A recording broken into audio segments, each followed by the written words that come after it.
시간에는 모세의 오른손, 왕의 오른손, 이 제목으로 하나님 말씀을 살펴보도록 하겠습니다. 하나님께서 육신의 이스라엘을 애굽에서 꺼내시기 위해서 모세의 오른손을 쓰시게 되었고, 그리고 마지막에 모든 이방에서 하나님의 택하신 백성들을 건지시기 위해서 독생자의 오른손을 쓰시게 됩니다. 그래서 이 시간에 모세의 오른손, 왕의 오른손, 이 제목으로 하나님의 말씀을 살펴보도록 하겠습니다. 그래서 이사야 63장 12절에서 그의 영광의 팔이 모세의 오른손을 이끄시며 그의 이름을 영원하게 하려 하사 그들 앞에서 물을 갈라지게 하시고, 자, 여기서 그의 영광의 팔이 모세의 오른손을 이끄셨다고 말씀을 하고 있습니다. 그래서 모세가 오른손을 든즉 그 홍해바다 물이 갈라지게 되었다는 사실. 그래서 그의 영광의 팔이 모세의 오른손을 이끄셨던 것처럼 그 팔이, 그 영광의 팔이 다시 한번 나타나기를 기도하게 된다는 사실입니다. 그래서 이사야 51장 9절에서 여호와의 팔이여 깨소서 깨소서 능력을 베푸소서 옛날 옛 시대에 깨신 것 같이 하소서 라합을 점이시고 용을 찌르시니가 어찌 주가 아니시며 바다를 넓고 깊은 물을 말리시고 바다 깊은 곳에 길을 내어 구속받은 자들을 건너게 하시니가 어찌 주가 아니시니까. 자, 여기에서 여호와의 팔이여 깨서서 깨서서. 자, 이 말씀은 마지막에 환난당한 하나님의 백성들, 바로 모든 이방에 사로잡혀갔던 백성들을 건지시기 위해서 그 팔이 깨어나기를 기도하는 말씀이 되겠습니다. 그래서 여호와의 팔이여 깨소서 깨소서 능력을 베푸소서. 그래서 그 팔이 깨어나게 되는데 그 말씀이 이사야 52장 10절에 나타나 있습니다. 여호와께서 열방의 목전에서 그의 거룩한 팔을 나타내셨으므로 땅끝까지도 모두 우리 하나님의 구원을 보았도다. 여호와께서 열방의 목전에서 그의 거룩한 팔을 나타내셨다고 말씀을 하고 있습니다. 그래서 이 말씀은 마지막에 백성들을 각 나라에서 건지실 때 이루어지는 말씀, 백성들을 모든 이방에서 건지실 때 이루어지는 말씀이 되겠습니다. 그래서 그 영광의 팔이 모세의 오른손을 통해서 나타나서 그 육신의 이스라엘을 애굽에서 건져내셨던 것처럼 이제 열방의 목전에서 그의 거룩한 팔이 나타나서 열방에서 하나님의 택하신 백성들이 건지심을 받게 됩니다. 그래서 여호와께서 열방의 목전에서 그의 거룩한 팔을 나타내셨으므로 땅끝까지도 모두 우리 하나님의 구원을 보았도다. 그래서 그 말씀이 이사야 11장 9절에 10절에 나타나고 있습니다. 그날에 이새의 뿌리에서 한 싹이 나서 만민의 기치로 설 것이요 열방이 그에게로 돌아오리니 그가 거하는 곳이 영화로우리라. 그날에 주께서 다시 그의 손을 펴사 그의 남은 백성을 아수르와 애굽과 바드로스와 구스와 엘람과 시날과 하맛과 바다 섬들에서 돌아오게 하실 것이라. 그날에 주께서 다시 그의 손을 펴신다고 말씀을 하셨습니다. 그래서 그의 손을 펴시는 것이 열방의 목전에서 그의 거룩한 팔을 나타내시는 것, 주께서 다시 그의 손을 펴시는 것은 바로 열방의 목전에서 그 거룩한 팔이 나타나는 것이 되겠고, 이때에 열방에 있는 택하신 백성들이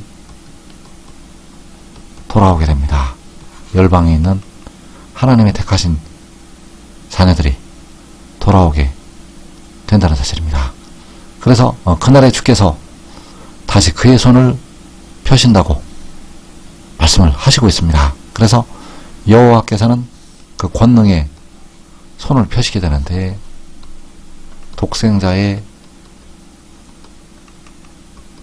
오른손을 통해서 그 권능의 손을 펴시게 됩니다. 그래서 독생자의 오른손에 그 권능이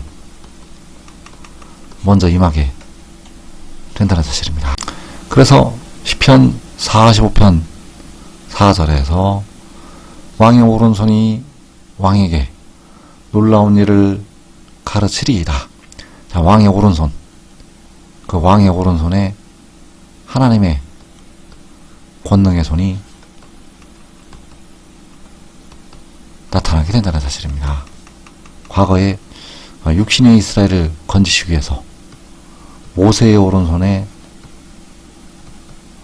그 권능의 손이 나타났던 것처럼 이제 왕의 오른손, 바로 독생자의 오른손에 하나님의 권능의 손이 나타나게 된다는 사실. 그래서 왕의 오른손이 왕에게 놀라운 일을 가르치리이다. 그래서 그 왕의 오른손이 왕에게 놀라운 일을 가르칠 때 칼이 나타나게 됩니다.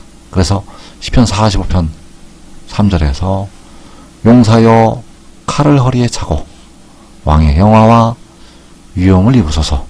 용사는 바로 독생자를 가리키고 있고, 칼을 허리에 찬다고 할 때 그 칼은 사람의 칼이 아니고 하나님께서 주시는 권능의 칼이 된다는 사실입니다. 그리고 시편 45편 5절에서 왕의 화살은 날카로워 왕의 원수의 염통을 뚫으니 만민이 왕의 앞에 엎드러지는도다. 자, 왕의 화살은 날카롭다고 할 때 이 화살도 사람의 활이 아닙니다.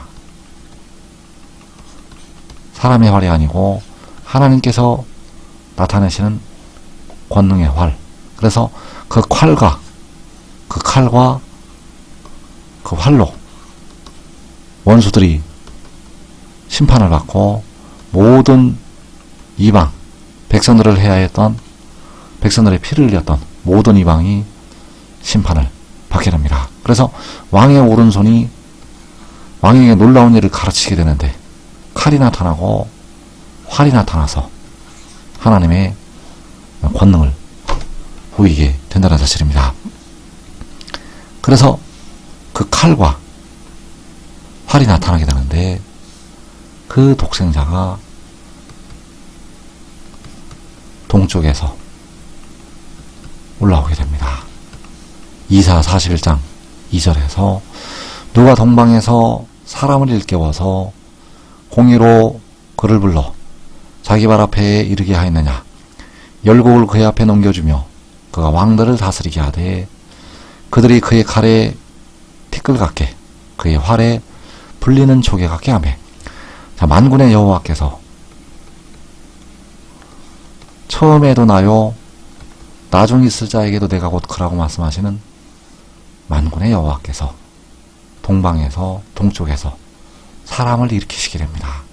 바로 독생자를 일으키시게 된다는 사실. 그래서 열국을 그의 앞에 넘겨주시고 그가 왕들을 다스리게 하신다고 말씀을 하시고 있습니다. 바로 열국을 독생자 앞에 넘겨주시고 독생자가 왕들을 다스리게 하신다는 사실. 그래서 이 일을 행하시는 분은 처음과 마지막이 되시는 만군의 여호와.